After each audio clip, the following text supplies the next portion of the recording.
Hello, world. Welcome to the Speed Strength Show. I'm Braden.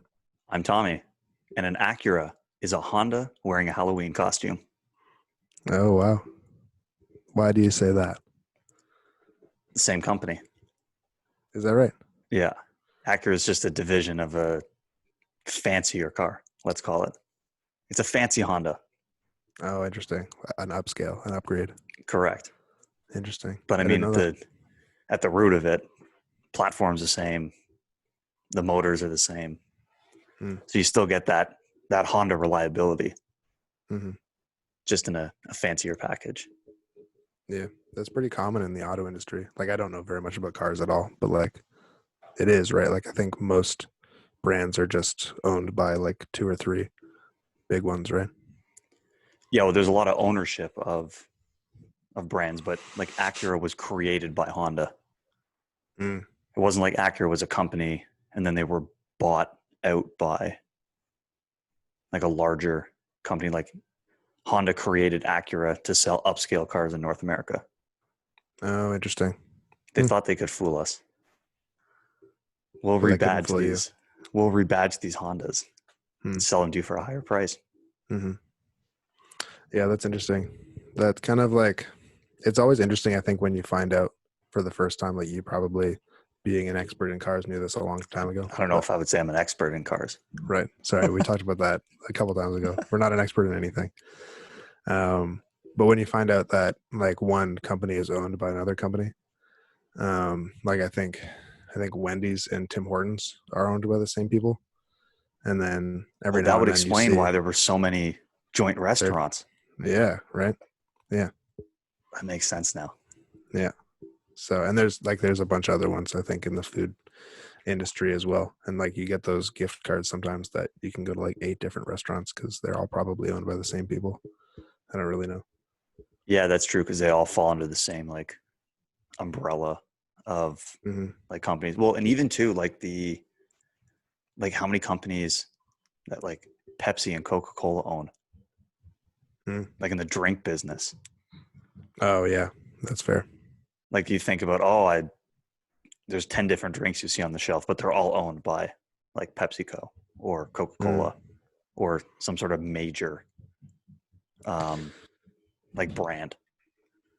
I mean, that's the move, eh? Is you just start this huge company and you get like a little bit larger than whatever, average market share is, and then you start buying up your competitors. And then And then all of a you sudden you own everything. and then you're the most important. Yeah. And like I'm pretty sure Best Buy and is it Future Shop? Yeah, oh yeah, I think so. Aren't I they think owned by the same? yeah. I So feel like you go to Best Buy and they drive you nuts and you're like they have piss poor customer service. I'm never going there again. I'm going to Future Shop instead. But at the end of the day, the money is just getting funneled back to the same place. yeah. Yeah, I think Future Shop might be dead now, but yeah, definitely. Definitely. Yeah, like Chapters and Indigo are now owned by the same people, I think. Chapters might be dead now. I don't know. I haven't been to a Um, bookstore in forever. Fair enough. I'm Um, not very cultured. I'm not like you. I'm no, not buying books all the time to read. I just like having the physical copies because I don't know, it's just nice to hold. I don't like looking at screens all the time to read stuff. Like Yeah, I even if don't it's really like reading on a screen. yeah, I don't know. I haven't been to a bookstore in a long time. I maybe should. yeah. Well, I mean, you know what words are, so Maybe doing too that's, much school has ruined my love of reading. it's hard to read while you're in school, that's for sure. We don't want like they. You just have to read so many things that you don't want to read. Yeah, and then you don't read them anyway. At least Yeah, I rarely. didn't read them. Oh, I was bad in undergrad. Yeah, I was very bad in undergrad. yeah, And then I learned quickly in my master's that you do have to read yes. because then But you in your show up and you're one master's, of 8 people in the class and they go, hey, what did you think about this paper that you didn't read? And then you're yeah, like, oh, I didn't read it. Sorry.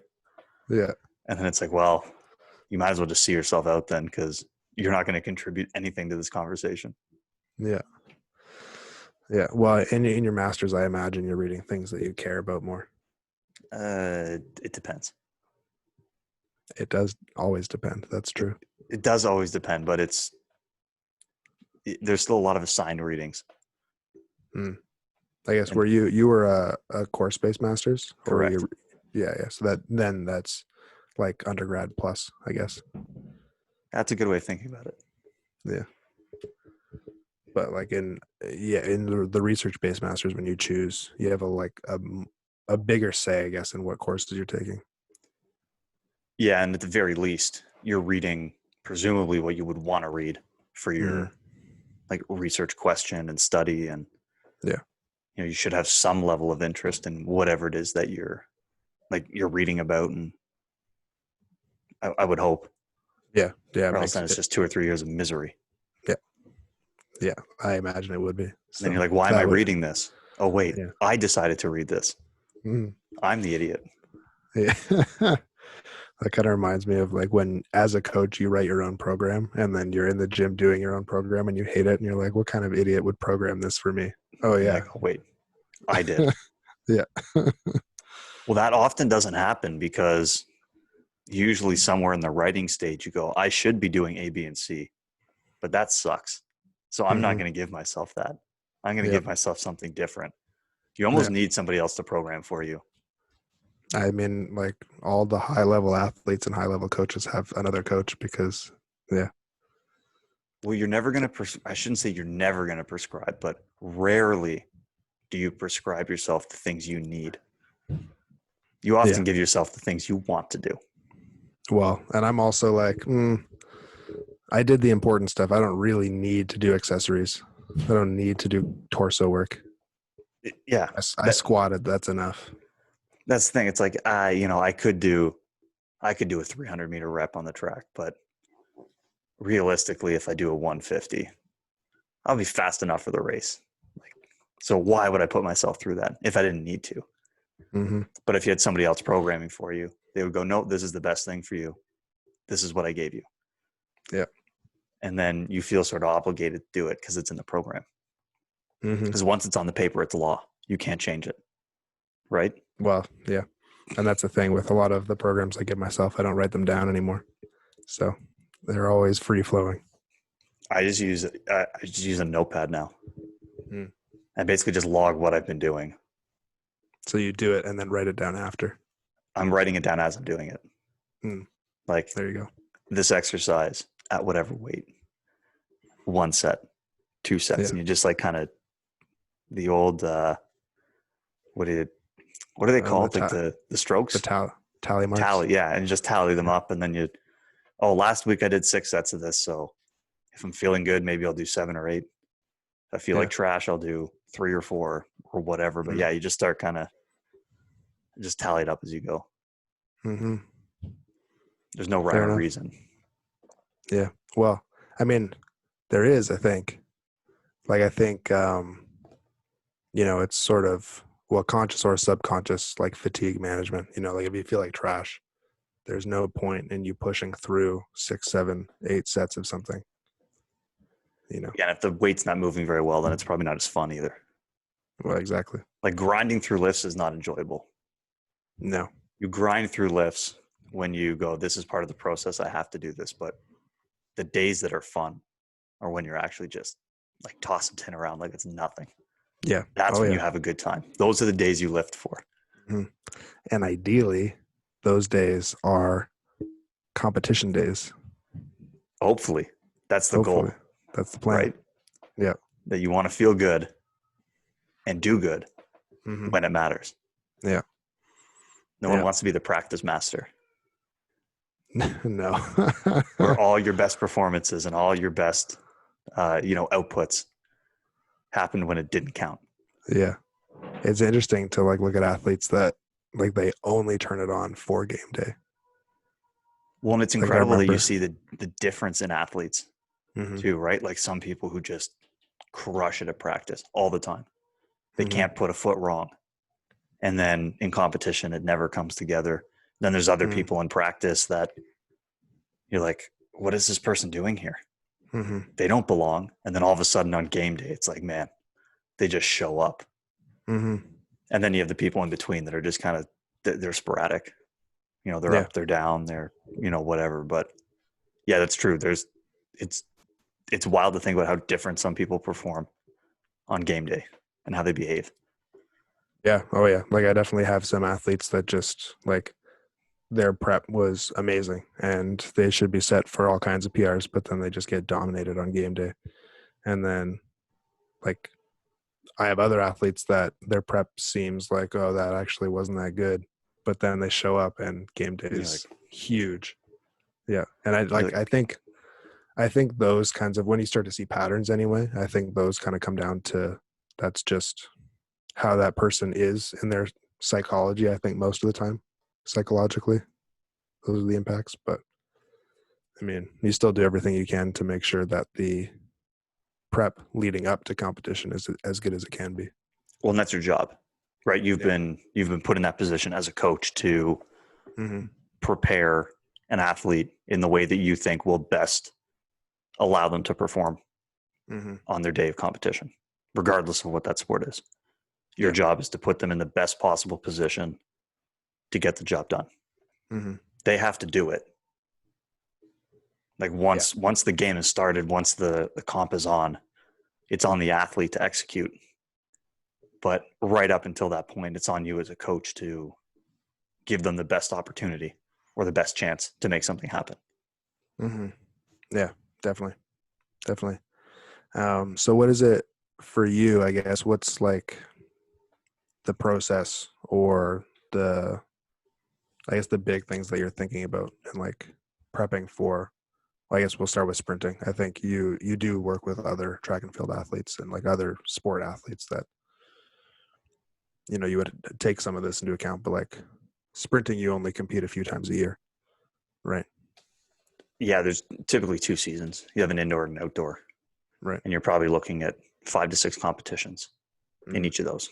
Right. So the time you spend training relative to competing is very skewed in favor of practice and training, Mm-hmm. right? Compared to the amount of time. And I think I had a conversation at some point with someone where we actually added up either the sprint time or the sprint distance in competition versus that of training. And it's like minuscule Mm-hmm. compared to like the amount of time that you spend actually training and preparing for the sport. And then the amount of time you're actually out there competing. It's Mm-hmm. it's really, really small. But the big thing I think of if I'm, thinking about what do I need to do to prepare an athlete to be in a sport or be in their competition or whatever they're actually doing, to me really comes down to the qualities that they need, and then the what's the resiliency of those qualities, right? So if we look across the board at something like aerobic fitness, stays with us for quite some time, right? The decaying of that ability is relatively slow. Something like strength is also a very resilient quality.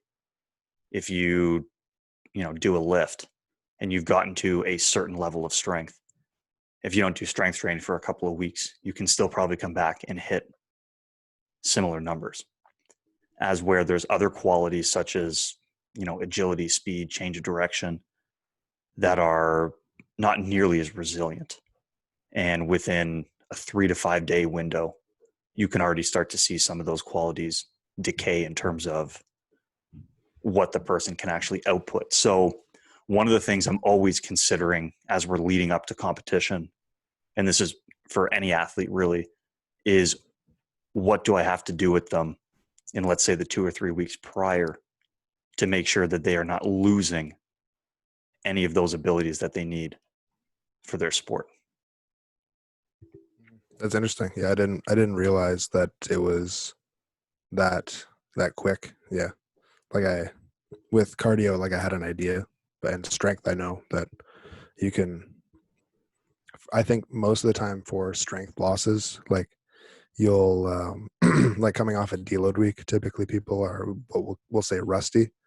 Mhm. Um, and if you go on vacation for a week, you come back into the gym, you're a little bit rusty. But I wouldn't say that you're weaker. at all. I Exactly. think just it's not the strength and the ability of your muscles to produce force. It's the technical things, the neural adaptations, the and like confidence under the bar and like how the weight feels. It's those things that go away first. So I'm not really surprised to hear it, I guess. But yeah, I didn't realize that it was that quick. So yeah, so that's something that obviously I'm taking into account when we're preparing an athlete where, okay, maybe in a 2 or 3 week span before a competition or before a game, we don't need to have a ton of like heavy lifts before that, because we know that, max strength is a pretty resilient quality, and the ability for your muscle to produce that force is not going to decay, where all of a sudden you don't lift for 2 or 3 days and your ability to move load is non-existent.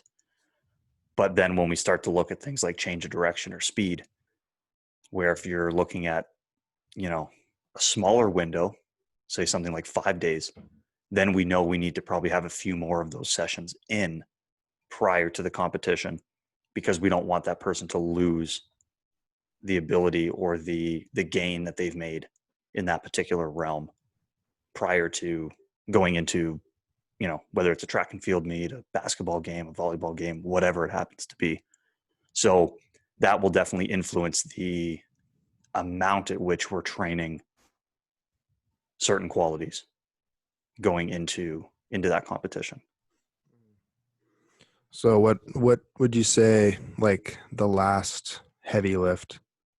Where would that be in time relative to the last like maximal sprint, or whatever you would call like the highest intensity sprint you typically do in practice? Yeah, so like the speed stuff kind of stays right in there until, the very end. And so for example, let's say you had a meet on, like if we look at nationals, for example, with U Sports, it's often Thursday, Friday, Saturday. So the first day of competition potentially could be Thursday. Wednesday is probably a day where you're doing whatever warming up on the track. Tuesday was probably your travel day, if you have to travel to get to where you're going. Monday is probably the last day that you're doing some speed stuff. So you're hitting some pretty fast stuff on Monday. Tuesday is a travel day. Wednesday, you're probably warming up. Thursday, you're in competition. So there, again, it's within that time frame of, okay, we've given you enough stimulus to stay fast or to change direction or do something that's very quick from a neural or speed standpoint, relatively close to when you actually have to compete. As where something like a heavy lift may have been done, the last one was like the week before. So we may not even touch heavy weights that week of the competition. It might have been the week before. So Yeah, that makes sense. Does the like in the last couple of weeks, 'cause in powerlifting, something we deal with, it's the kind of the difference between like preparedness and fatigue is the big one. And also like something that I'll get into later is like progress versus preparedness in what's like how long do you go trying to get faster or trying to get stronger versus preparing specifically for competition versus making sure you feel good on competition day. So like in powerlifting, we're preparing to do singles. So most athletes will have heavy singles, in that like 90+% range, in training at least once or twice leading up to competition. And obviously the more heavy singles and the heavier the singles you get into, you're going to count yourself as more prepared because you are ready for closer to what you're going to do on game day. And like it's about the neural adaptations and the strength and the psychological adaptations a lot of the time, like the confidence that the athlete has in yeah, you're themselves. confident that you can get under a heavy bar Yeah. and actually move it, Mm-hmm. because the ability to do it and the ability to be confident in doing it are arguably two different things. Oh, 100%. 100%. Because it, like, even if your squat technique is solid and you can hit 85% and make it look clean, like perfect, squatting 95% is a totally different game. And Exactly. Different beast. it feels so much different, and like it shouldn't be different, but it is. So there is a lot of perceived benefit, at least, in getting into that range, but then that adds a lot more fatigue, and it isn't always, and I would say most of the time, it's not the most conducive thing to continue getting stronger. So there's that dynamic where, do we do things that are going to have us continue to make progress going into competition? Are we preparing psychologically? Are we preparing physically? Are we trying to make sure that we're not sore and tired? It's a lot of different things to kind of choose between, and trying to find that balance. But it's not entirely the same, I'm sure, but there's some kind of that balance for you as well, I imagine. Well, absolutely. Like there's a point where, especially if you have somebody who makes a national championship and they were running at a conference meet 2 weeks before, chances are you were loading up for that conference meet going into nationals, and within that time frame, call it that 3 weeks, you're not trying to get any more out of the athlete, in the sense that wherever you've brought the ceiling to, that's where it's at. You're just trying to help that athlete get as close to that ceiling as possible, but you're not trying to push the boundaries, as you've mentioned, because now we need to spend more time maybe doing some specific things that will relate to what they're going to do in competition, or, as you said, building some of that, cognitive confidence or psychological confidence in, am I feeling good coming out of the blocks? Can I react well to the gun? Could I, run well on a bend, for example? You start to focus on some of these more specific things rather than, like you said, trying to push the boundaries and potentially accumulating fatigue, which could then take away from somebody's performance.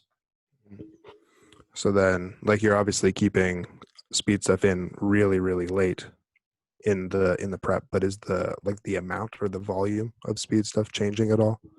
Yeah, so the volume is what is the big one that changes for me.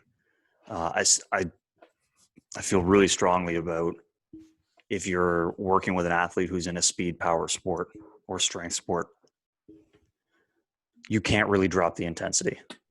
The intensity needs to be there in order for them to stay sharp and be prepared for what they're going to deal with on competition day. You have to adjust the overall load by adjusting the volume and then potentially the density as well. So the volume of work that we're doing is definitely going to drop. And maybe, let's say, if we want to use a track example, maybe we normally have 3 fast days on the track. Maybe the week of competition, you have 2 fast days on the track. So you've spread things out a little bit further. And the idea is that then by bringing the overall volume down and by spacing it out a little bit further, you're going to lower the fatigue. But you've kept the intensity where it needs to be, matching competition, so the athlete is physically and mentally prepared for the intensity without, like I said, hopefully without having built up all that accumulated fatigue, which then could be carried into game day when they actually need to be able to perform. Yeah, 100%. Yeah, I definitely agree with that. Hearing you explain that, like, the speed is really fast to decay, I think that makes 100% sense.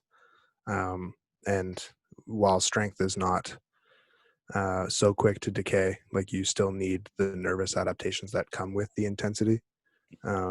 So yeah, for me, we'll keep it in pretty late as well. I believe it was last week, when we were talking about like continuing to drive adaptation and things. I talked a little bit about how long certain athletes will adapt to a certain stimulus.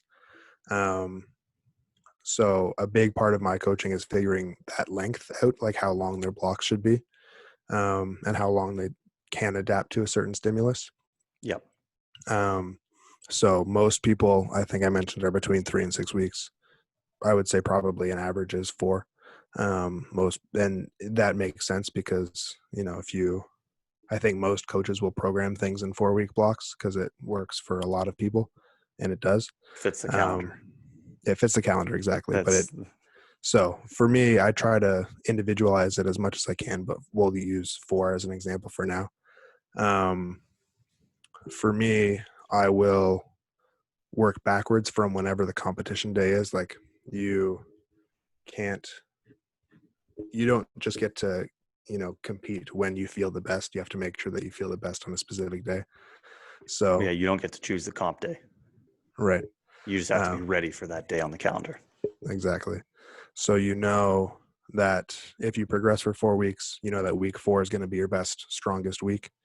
And the heavier competition day is the day you care most about. So you make sure that all of your competition movements are on the same day or very close. Typically, it'll be like squat and bench on one day, rest day, and then heavy deadlift is the day after. So say that's a Thursday, off day Friday, and then Saturday is deadlifts. You're going to be competing typically on a weekend, probably a Friday or Saturday. So then all you make sure is that Saturday is your week 4.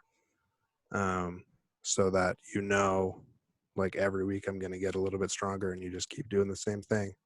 And then week 4 is going to be your strongest week, and you make sure that your comp days are on, or your competition lifts are on the competition day, and you're ready to go.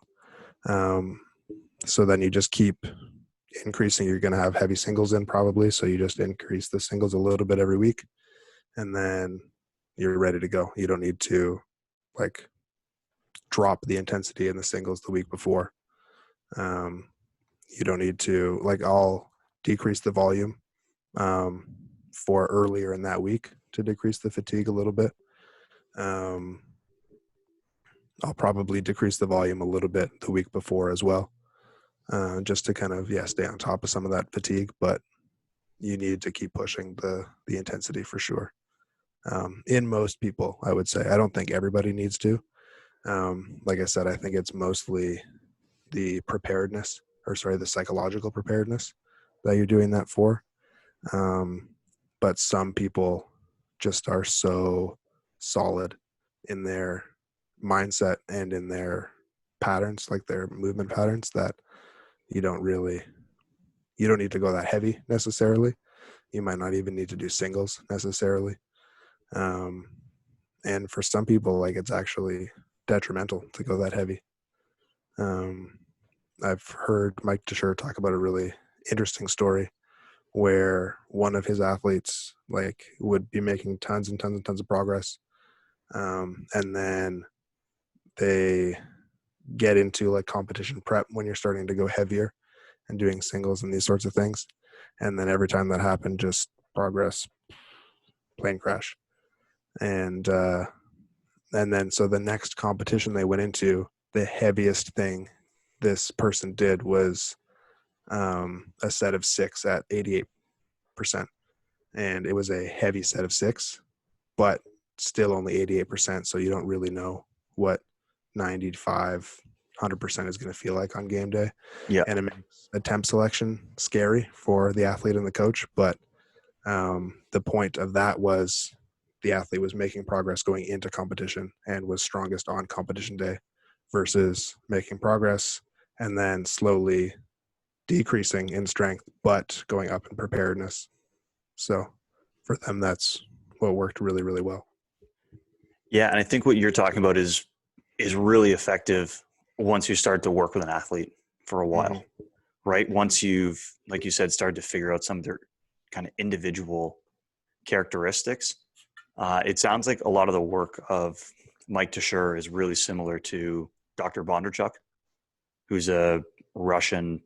He was everything. He was an Olympic medalist. He coached Olympic medalists. He's a doctor, so he's done a lot of really, really, really good things for kind of sport and exercise science in general. But he has a similar approach where you work backwards from the competition day And that's all based on figuring out how many sessions does it take an individual to quote unquote peak for their competition. And if you see, okay, someone typically needs about 30 sessions, for example, to be at their best possible sport performance, then we have to find a way to make our schedule fit so that your competition is session number 30, so that you're in a really, really good spot. And with some of his work, he outlines different types of responders to training. So some people will just continue to climb and get better, and then they kind of level off. Other people will kind of climb, come down, and then later on make a big peak. There's fast responders, slow responders, things like that. So that's something you can do where, hopefully within, a few months of working with an individual, you can start to get an idea of what type of a responder they are and roughly how many sessions they need, like you said. And then you can start to work backwards from competition day. And presumably that's going to give them the best best possible outcome for their comp. Yeah.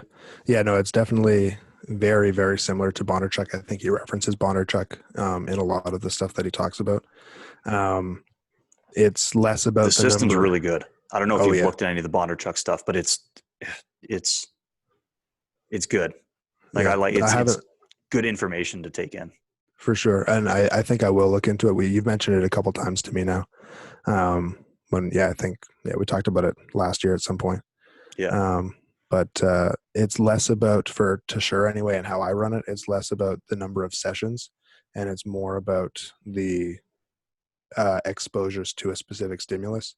So if you had it's kind of the same idea. It's a similar idea for sure. Because Bondarchuk doesn't actually change any of the sessions that they're doing. Right. So that's why his number of sessions would basically equal the number of exposures, for example. Mm-hmm. Yeah, because he would be keeping it's not like an endless, like, oh, we'll do this, we'll do that, we'll do that. It's no, we're doing this thing, and that's what we're doing. Right. So exactly. The number of sessions would then equal the number of exposures. Yeah. So you could look at it the same way. If somebody's training 4 times a week, 4-week block, then session 15 or 16 is going to be their strongest session, something like that. Exactly. It's very, very, very similar. And then it makes it, really easy to peak for competition, because then you just kind of keep doing the same thing until competition day, and it's very predictable.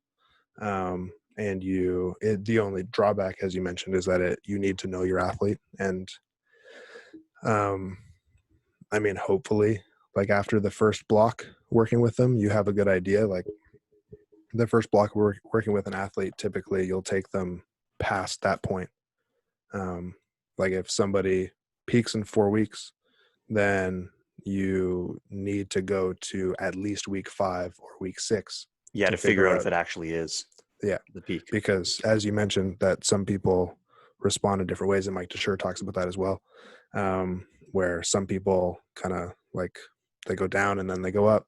Some people are like really flat until they hit a huge peak. Yeah. And some people are just like straight climbers. And actually there's one guy, one of the guys that I was talking about, that just like every time on game day is rock solid. He's one of the ones that's flat and then up. And it's really, really interesting to see, like, the first time he squatted 600, I was like, he wanted to test, so we were prepping for just a gym test. And I think the heaviest he squatted in the gym was like 530, maybe. The guy wants to go 600. Well, like we just wanted to test to see where it was. Yeah. And it was like 530, and it was like, pretty good. Like there's room in the tank. I was expecting maybe like 565 or something like that for like his top end. And then he sends me this video of him squatting 600. I was like, where the hell did that come from? Yeah, it's like magic almost. Well, yeah, literally. And the spike is just so tremendous in terms of the uptick in performance. And then every competition has been the same, like, and it's the most dramatic for his squat, but it happens for every single lift, that it's just like a little bit of progress, but pretty stagnant. And then week 5 is just huge. So, and it's helpful for the athlete to know that as well, because sometimes they get in their head in like week 2 or 3, like, oh, I haven't made that much progress. This block is just wait for week 5. Like, you'll see it. Yeah, it highlights the way that they respond to the training. Mm-hmm. So if they have a down week or two, that they're like, okay, I might be in Yeah. a valley right now, but I know the peak is coming up. Yeah. And And some people have down weeks too. Like, and that's helpful for them to know as well, especially if their down week is the week before competition and they're freaking out like, oh, we need to change something. And you're yeah, like, well, we've seen this before. It's fine. let's stay with the process and Yeah. let's trust ourselves on this one. Mm-hmm. Yeah, I mean, the thing with us that's helpful is we get to see the athletes, let's say August, realistically probably more September, because I Mm-hmm. don't know if August would be long enough, but September, October, November, December, I would argue that nothing in January from a competition standpoint really matters. So even with a rookie, for example, if you've never worked with them before, we, at least in theory, then should have 4 or 5 months to get the opportunity to figure out, like you mentioned, how are they responding to certain training? How are they in terms of over a 4 or 5 week span? What is their up and down in terms of progression? So that by the time we get to conference or nationals, when the performances actually count for something, that we figured out, okay, this is what we need to do to lead you into the competition to do the best as possible. And, you know, we have the benefit of 2 seasons as well, indoor and outdoor. So if you kind of, maybe we're off the mark a little bit for indoor, then okay, let's try it a different way for outdoor. So with someone who's a first year, for example, you might make some mistakes for the first indoor season, but then you get a chance to kind of try it again for the outdoor season before you come back for your second year with the team. So really then by that point, you should, like you've mentioned, you have an idea of this person needs to be doing the following from 3 weeks out or 4 weeks out or 2 weeks out, knowing how they respond individually to the training and even respond to the type of session. I don't know, do you do anything like that in terms of like looking at an athlete and, oh, if I do a really, really heavy day with them, they typically come back in the following type of condition, or if I do a lighter day with them, they come back in the following, like if their performance is higher or lower coming off of certain type of training. And then does To an that influence what you do with them leading up to competition? to an extent, yeah. Like, it ends up being more conversational and less like how I'm seeing their performance. Okay.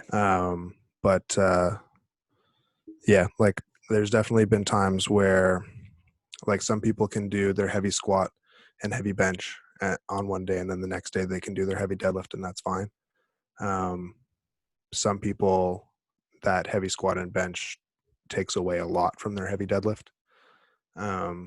Some people need to do all their lower body stuff on 1 or 2 days versus spreading it out over 3 or 4 days.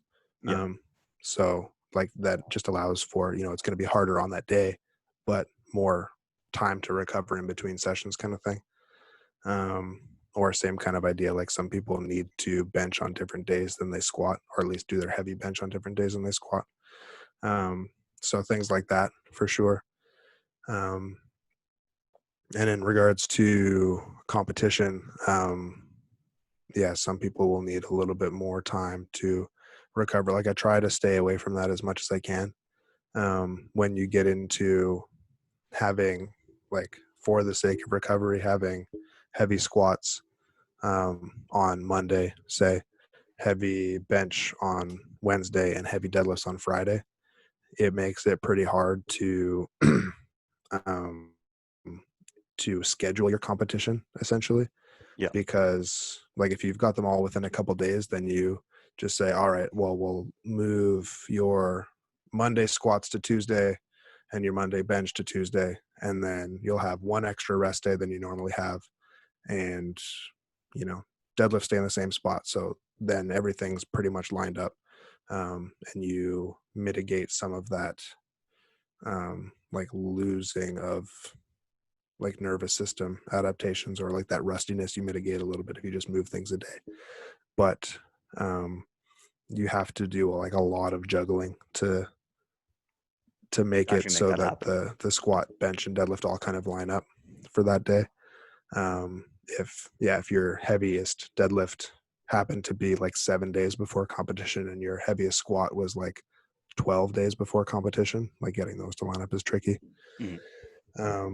But I mean, if it's what works best for the athlete and allows them to make the most progress, then that's what you got to do, right?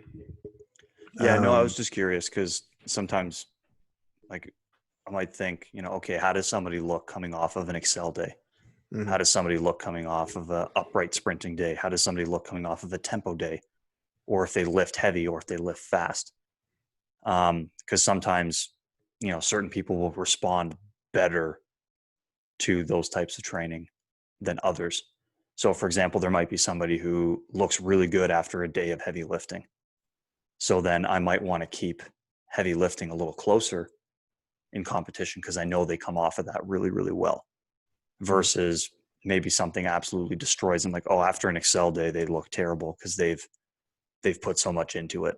So then I'm going to make sure I don't put that too close to competition, because then I run the risk of them maybe not being at their best. So that's why I wasn't sure if, because at least from like team sports with track, things like that, there's probably a greater variety of activities that we do compared to powerlifting, where, it's a lot of work based around strength and in those three exercises. So I wasn't sure if there was enough variability in the types of training that you do that you would, oh, if someone looks good coming off of a higher volume day, or someone looks better coming off of a lower volume day, or whatever. And if that influences what some of the closing sessions look like for you coming up to competition, or if there's certain things you would gravitate towards or move away from as you get to know that individual.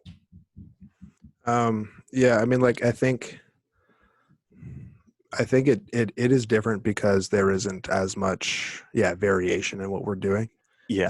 Um, because like there is like lighter days and heavier days, but like I said, I want to keep the schedule the same. Those pretty much just have to stay in their same spot, Mhm. and the volume will change a little bit for fatigue reasons.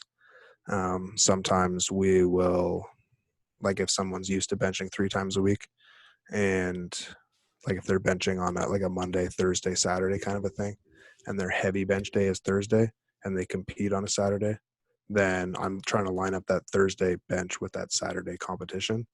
So there would only be, on the week of competition, there would only be one bench day before that, when they're used to having, like bench in a much higher frequency than that. Mhm. So then I'll add in an extra one so that they don't feel that rust kind of thing. Um, I think more so what you're describing looks like for us is the variations and loading schemes and volumes and rep schemes and all those sorts of things are the ones that we will be doing in our final block. And the ones that work well but not as well, or the ones that are important but don't, you know, um, lend themselves to preparedness as well, will happen earlier. Um, like we talked about on the exercise selection and the assessment episodes, about certain exercises will target the skill, and certain exercises will target like the musculature essentially, or force production. And we know that short-term adaptations are entirely neural. So the exercises that I'm going to be choosing closer to the competition are going to be the ones that have a huge impact, like are really, really successful for them, but also ones that are improving their technique. And that's how they're, um, getting stronger because of them. It's because of the neural adaptations. Um, so it's going to be, like things like pause deadlifts are really good for teaching patience. So if an athlete needs to develop more patience, then that's potentially something they'll do in the last block, or it'll just be straight competition movement because They just need to refine their technique kind of thing. And things like front squats or high bar squats or block deadlifts, things that target the musculature, is typically things that'll be done further away, because while they still have a really big impact and are really valuable, they're not as conducive to preparedness. And you won't necessarily see all those adaptations right away. Yeah, like I was just curious kind of how it looks for powerlifting, because like I said, there's like, if I go back to that example of, okay, we're preparing for nationals, it's Thursday, Friday, Saturday, Monday's kind of our last session or big session, let's call it, before we get into competition. That big session might look different for different people based on, like you said, what they need, but also how do they respond to certain types of training, because we want to make sure that we're doing something that, like you said, typically after we do that session, do we see an uptick in performance, or do we see typically better performance, rather than doing something with them where we know, okay, chronically, if they do XYZ, that tends to take them a week to kind of come back from that, or a few days, because we don't want to run that risk going into competition that we've done something in the last session that potentially hampers what they would be able to do when it's on the line and it counts. Yeah. Typically, all that stuff's kind of sorted out in like the weekly plan, like when the block gets programmed in the first place. The one thing I did want to ask you, because you compete like 5 times a season, something like that. How does that influence your preparation? Because like for us, typically, like there's maybe 3 competitions a year if you're competing in like a local meet, and then provincials, and then centrals, and the nationals maybe in your first year. And then eventually you just get into provincials, nationals. So between 2 to 4 meets a year. And if you peak in 3 weeks, it's really easy to kind of come down and then re-peak. If you peak in 7, it's harder, but still manageable, because typically the competitions are far enough spaced apart. But if you're competing 5 or 6 times in a season, not even in a year, then oftentimes you don't have that chance. So what does that look like for you, like coming off a competition and then getting into another one right away? You almost, I don't like to use the word training through competitions, because I don't know if that's the best phrase to necessarily describe it, because then it makes it seem as though the competition is unimportant. And it's not that the competition is unimportant, but certainly those early competitions are a chance to try something out. It's a chance to experiment. Maybe you've been tweaking how somebody comes out of the blocks, or how they're running the bend, or something of that nature. And you want to see, how is it actually going to happen in competition? It's a bit of almost like a benchmark or a gauge of kind of where are we at, because we might see something in the first meet in January. And then if it's like, oh, okay, we might need to address something, we still have time at that point to put something in the program to make a change for conference or for nationals. So like I said, I look at them a little bit as like almost like preseason competitions, because they're still competitions. They still count. You can still qualify with those times, but there's enough training time, enough sessions left where you can use it to kind of gauge, how did fall training, for example, go? So what we did from September to December, how well is that preparing you for meets in January? And then it gives you a bit of a second chance to tweak and modify, a few things. Because at the end of the day, the only meets that actually count are conference and nationals. So you could perform poorly in the first meet of the year and it doesn't really affect you all that much, as long as you don't let it, bring you down or whatever. But you don't have to come out and set the world on fire in the very first competition, because the competitions that matter most are probably coming up 4, 5, 6 weeks down the road. And that's what we're truly looking at in terms of trying to get somebody to the best possible spot when they're going to perform. Mm-hmm. But even so, you mentioned, I think conference and nationals are like 2 weeks apart. Yeah. something like that. So if they're both important, like I understand what you mean. Like if same thing for us, if we had powerlifting meets that like they're both kind of important, but one's very clearly more important than the other one, then we're gonna prepare for whichever one that one is. Yeah. And then if the less important one is like a week before, 2 weeks before, then that's kind of best case scenario, I think, because you're on the way up. But if it's the week after, then you just kind of got to do whatever you can to dissipate that fatigue, maintain your strength, and then just sort of see what happens on game day. But how does that look like for like in that 2 week turnaround? Or which one are you taking more seriously? Yeah. So that, for example, like with the stuff that's leading up to that, we wouldn't necessarily make a lot of changes to our typical weekly schedule. So if somebody competed on a Friday, Saturday, we might come back on Monday and still have the session is planned, because we still need to make training adaptation. We still need to improve. We still need to continue to make progress.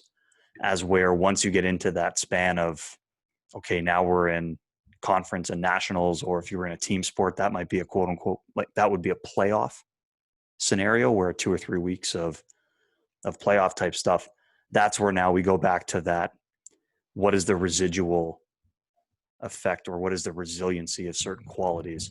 And now I'm trying to use basically the minimum effective dosage to keep the athletes where we need to be. So now I might not be concerned about cramming 3 speed sessions in a week.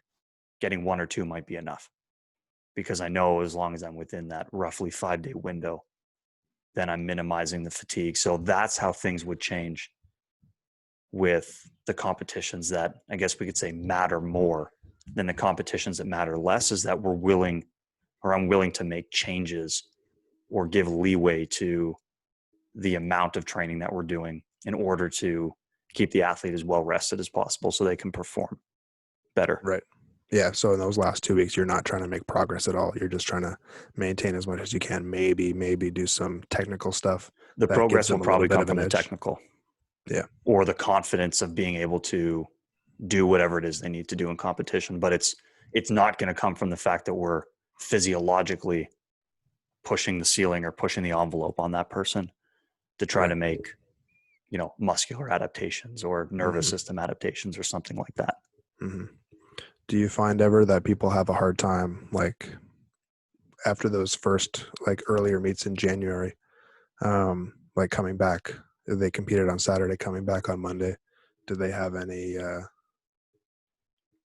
Well, they're definitely going to be fatigued, but does that kind of hamper things going forward? Because like something that I've noticed with some of my athletes is I always tell them, like, if they compete on the Saturday, you are not allowed in the gym until Wednesday. Um, and if they go into the gym and try to push on like it's real bad. It's real bad. And then even sometimes like we'll take a 2 week deload or like a week and a half deload, rest half a week deload and then another full week deload, because getting back into another block too early just ruins the that block. whole block. Yeah. Yeah, I mean, that's going to depend on the individual and what they actually did in competition. Mhm. So, if you have an individual that only ran 1 race between Friday, Saturday, they're probably okay to come back on Monday and kind of do whatever. If you have an individual who ran heats and finals in an event and then ran 2 relays and things like that, and all of a sudden they had 4 or 5 events, or if you had somebody who's in the combined events or multi-events where they're doing 5, 6, 7 events in the weekend, then you might need to pull back a little bit on the Monday to give them some of that extra time to rest and recover. So that really does depend on what they're doing in competition, because compared to powerlifting, right, where for the most part, it's going to be pretty consistent what they're doing. They're going to get 9 attempts in the day. Yep. As where with track, maybe someone's running 1 race, maybe they're running 3 or 4. Same with team sports, right? Some games they're going to be more or less fatigued, maybe minutes played, whatever.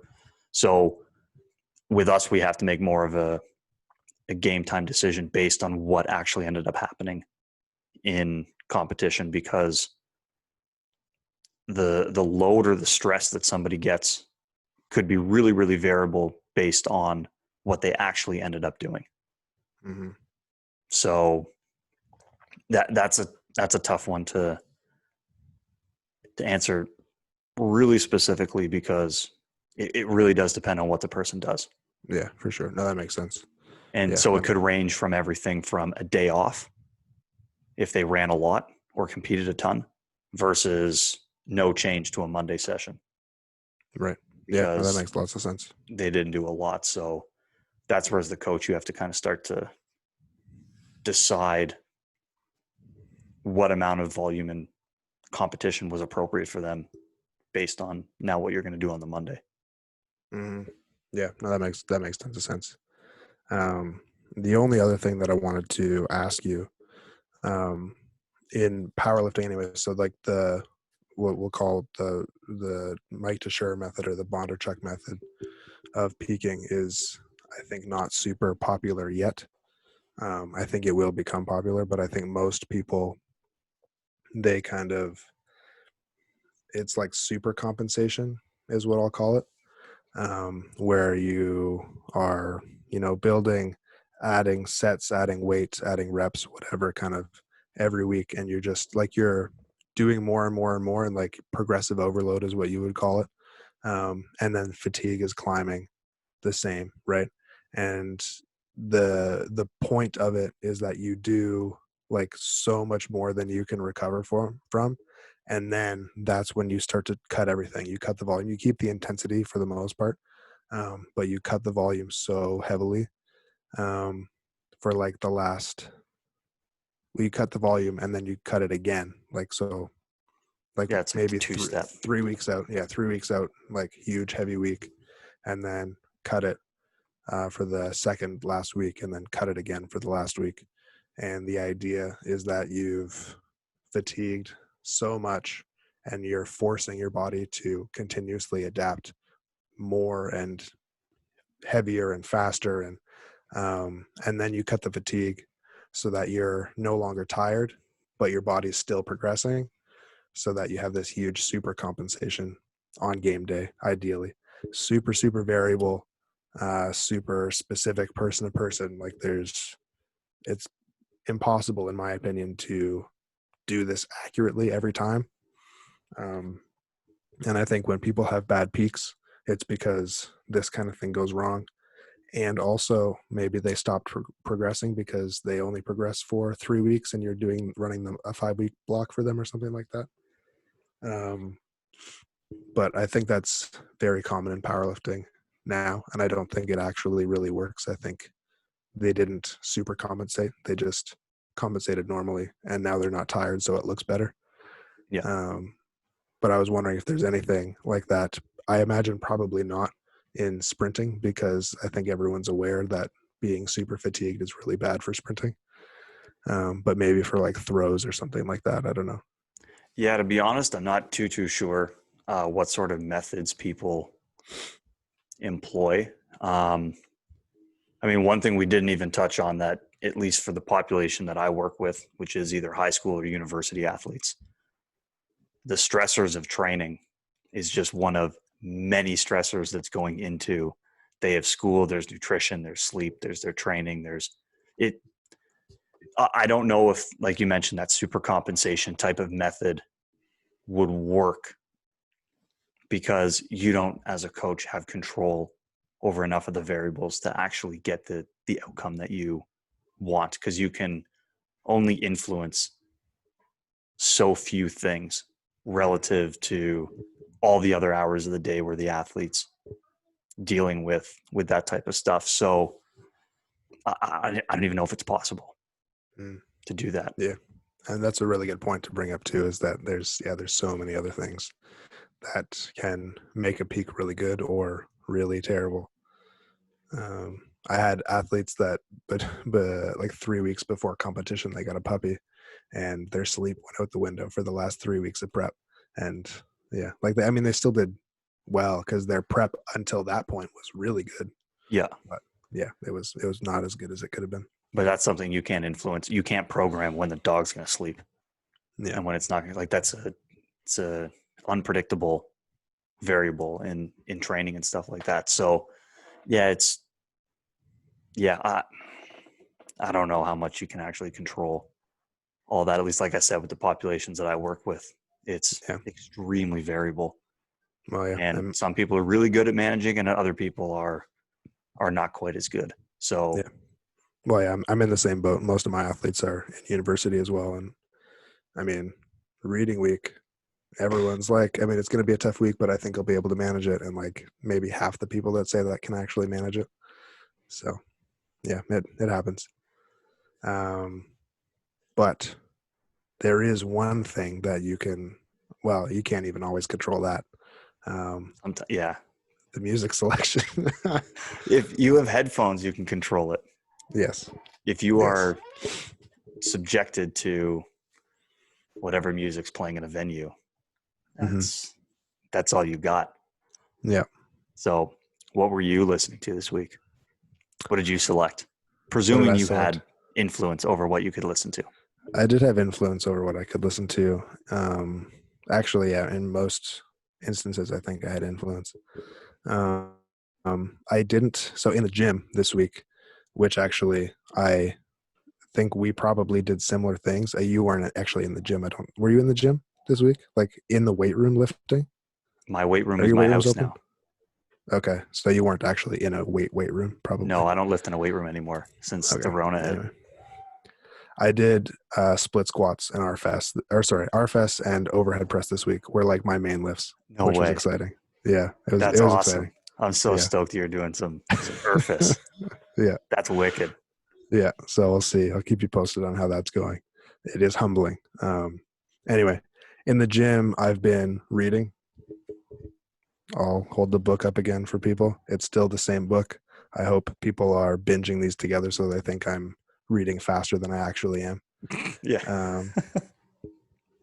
But when I've been doing work and stuff, I've been listening to Bon Iver and Coldplay this week, which has been nice. Coldplay. Very peaceful. Peaceful, calming. Coldplay's a soothing band. They have a lot of soothing music that you can listen to. Mm-hmm. It's gentle. It's easy to listen to. And yeah, it was the Ghost Stories album specifically, which is very ethereal. And Bon Iver's kind of the same. Used a lot of big words there that I did not understand. But I used ethereal was the only one. There was another word in there too where I was like, I don't even know what he's talking about. Okay. I'm just going to smile and nod. I hope that doesn't happen at any other point during the podcast. I would have told you if it happened, like I just did now. Yeah, I'm like, I had no idea what you meant. Those are big words for me. What have you been listening to? Heavy metal moves heavy metal. You know that, right? Yeah, there it is. Annihilator. That sounds like it's Canadian metal band. It sounds like it's on the same theme as Death to me. No, it's not quite as the vocals aren't as harsh. Okay. Or as aggressive. That's good. Yeah, Annihilator, Canadian band.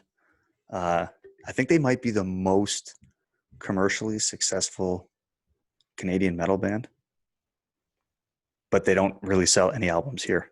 Most of their sales have been in Asia and Europe. So that sounds right. But yeah, they're sick. Like they're heavy, they're fast. I think Jeff Waters, their lead guitarist, and I think he's the only consistent member in the band. Everyone else is like in or out for a year. He might be one of the most underrated guitar players of all time. That dude can shred. Wow. Like he's sick. So I love listening to their stuff. So it's like, hey, it's a Canadian metal band. That's pretty sick. And then, it moves heavy metal. That's for sure. So I got hyped up for that. All that turnovers, you don't see that often, I don't think. No, and I think that's almost a case where you like, do you think like is the one person then the band? Yeah. Like probably most of the influence, most of the like the direction that they're going with stuff is probably influenced by the one person who's just Mm-hmm. who's been there, and then Yeah. it's like a bunch of fill-ins kind of. I don't know. I'm not in a band, so I don't really know how that works, but I mean, it sounds like it would be his band. Like, Dave Matthews Band. Apparently, how that started was Dave Matthews went around to different like jazz clubs and found people that he thought were sick and was like, "Hey, join my band." yeah, that's pretty sick. Yeah. So, but like you said, it's uncommon to see. Like they started in the '80s, so this band, like Annihilator, has been around now for 35 years, give or take. That's big time. Someone has to double. You can go on the internet and prove me wrong, but it's somewhere in that time frame. But it's not common to see a band be around for that long and have so many lineup changes. Yeah. Usually, a band, if they're around that long, there's a level of consistency. Mm-hmm. But hey, doesn't change the fact that turn it on and it's good stuff. So that's who I was listening to a lot of this week, and as I've been lifting and stuff like that. Mm-hmm. Fair. Right on. Well, then that was the Speed Strength Show. And thanks for coming along, world. I'm Braden. I'm Tommy, and we'll see you next week. Peace.